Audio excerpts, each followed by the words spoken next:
Yeah, that was awesome to talk all those subjects over today, wasn't it? Yeah, it's really excellent discussions. Yeah. Hey, you got a cameraman there. You guys mind being on camera with me? No, it's not. Welcome to the Sunday Serving Channel, where you come every week for gospel hope and a treat. Here today, we're in Austria. If you look around, we're in this beautiful rose garden here in the town of Retz in Upper Austria, in the Vineyard. And I have about, actually, how many of us are here? About 20? About 20, yeah. 20 pastors gathering together for a retreat to talk about what's important, what is God's calling to all of us really, but to pastors to feed inner word to people, to preach the good news, to help bring freedom of heart to souls, to forgive, all things associated with being a church, being a people of God.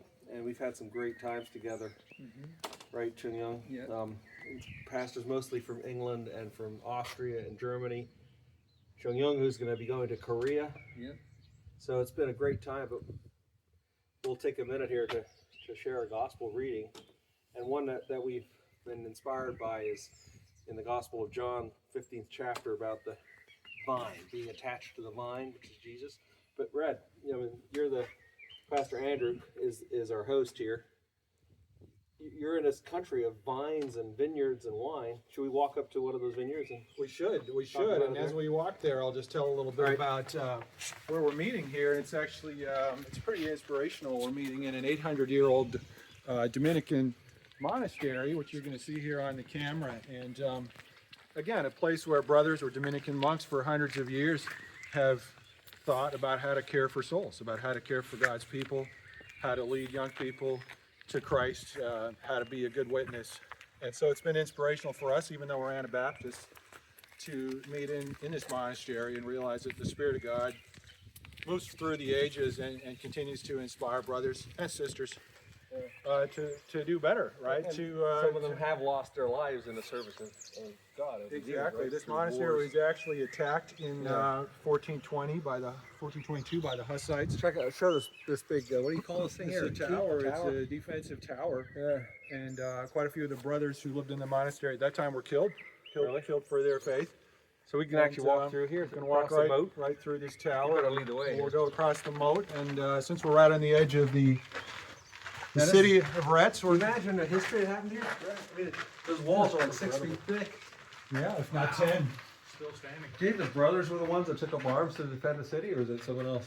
That's a good question. One topic we haven't talked about is pacifism and nonviolence. Yeah. So, Okay, that's for another time. yeah, So this is the actual moat here. it's a moat. Exactly. Like, was it filled with water?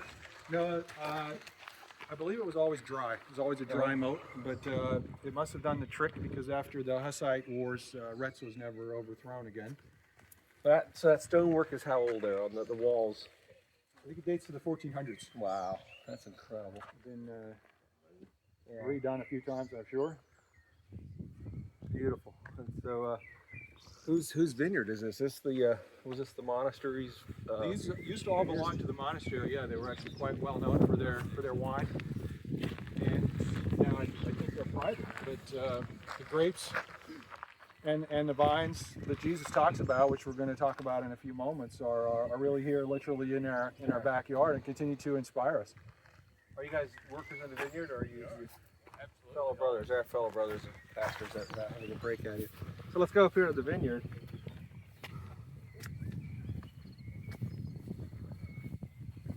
Wow, so they actually till the soil here. Should we start by reading that passage from John? Yeah. Phyllis, you got that, Yep. got it pulled up? I got it here. Okay, John 15, the vine and the branches. I am the true vine, says Jesus, and my Father is the gardener. So I am the I am the true vine. What do you think that means? Well, we're looking at a vine right there. It's making me think Jesus is the vine, and God is the gardener that's coming to prune that vine. Red, do you have any insights to like vines and Yeah, I think Jesus must have made that metaphor because he was in wine country. He was, and I think one of the points is that vine, it needs care, right? If we let this go, it's going to maybe produce some wine this year, but then it's not going to do anything next year, or it won't be what we want. So in order to get the right fruits, we have to care. God cares for Jesus, right? And Jesus cares for us, and what we're talking about this week is as pastors, and we have to care for our brothers and sisters who've been entrusted to us, and that involves nurturing, fertilizing, taking care of the pests, pruning, all those things. It's a lot of work. It's not easy. Wine, great wine, which this area is known for, doesn't just happen by itself. Why don't we hear that whole passage? Just like go to the first maybe 1 through 15, read that, and then we could talk about it some more. I am the true vine, and my Father is the gardener. He cuts off every branch in me that bears no fruit, while every branch that does bear fruit he prunes, so that it will bear more fruit. You are already clean because of the word I have spoken to you. Remain in me, as I also remain in you. No branch can bear fruit by itself. It must remain in the vine. Neither can you bear fruit unless you remain in me. Well, that's a lot right there. So the part about needing to be pruned to bear fruit, is that, what is that? The cutting away of things that we might think are important, but they have to be pruned so that we stay attached, so we stay healthy. Yeah. And bear fruit. What's interesting to me, and I didn't realize that until I moved here 6 years ago, is all these vines here, they're going to bear pretty good fruit this year. They're going to make wine, and yet they have to be pruned off anyways.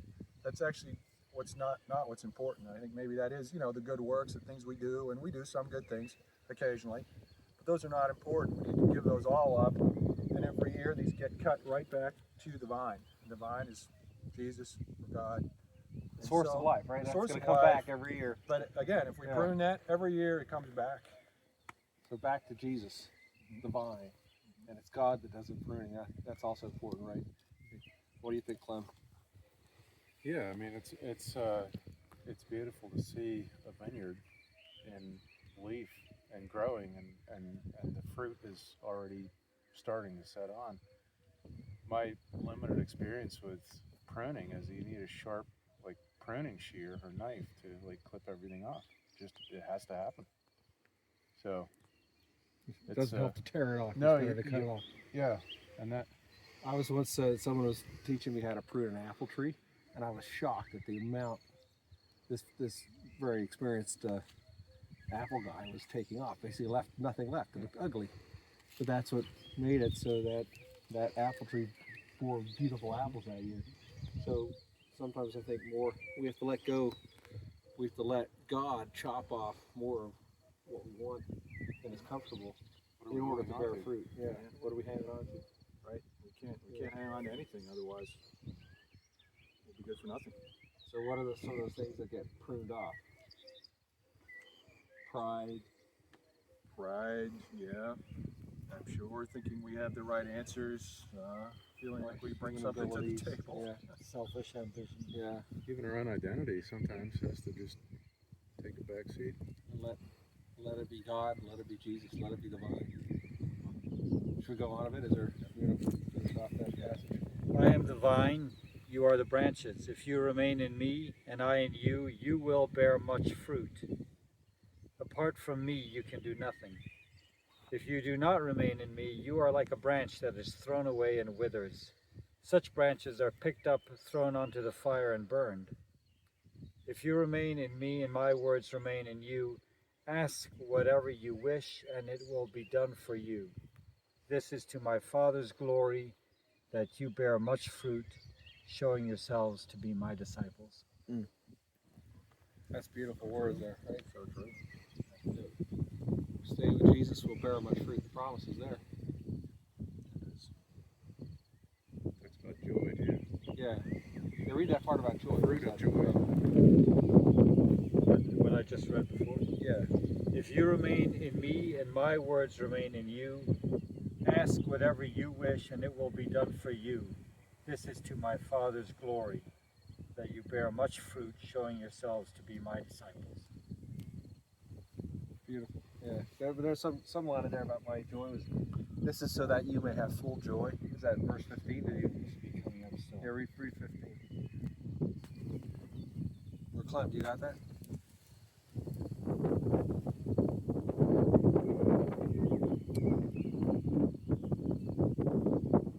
Where did you get to? I got to 9. We'll just carry on from there. I have loved you even as the Father has loved me.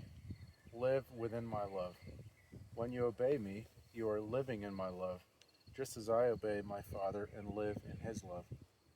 I've told you this so that you will be filled with my joy. Yes, your cup of joy will overflow.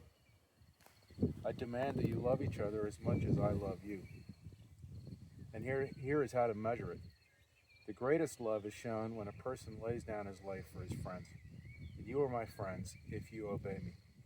I no longer call you slaves, for a master doesn't confide in his slaves. Now you are my friends, proved by the fact that I have told you everything the Father told me. That's beautiful. Jingo, what's your thoughts on that? Yeah, the pruning might be painful, but like it says, that's for joy. And also feeling your love from Jesus and God. I think that encouraged me very much.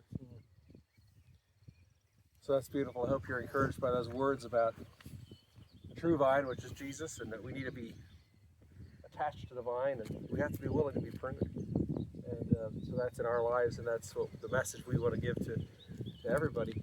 Good news, the gospel.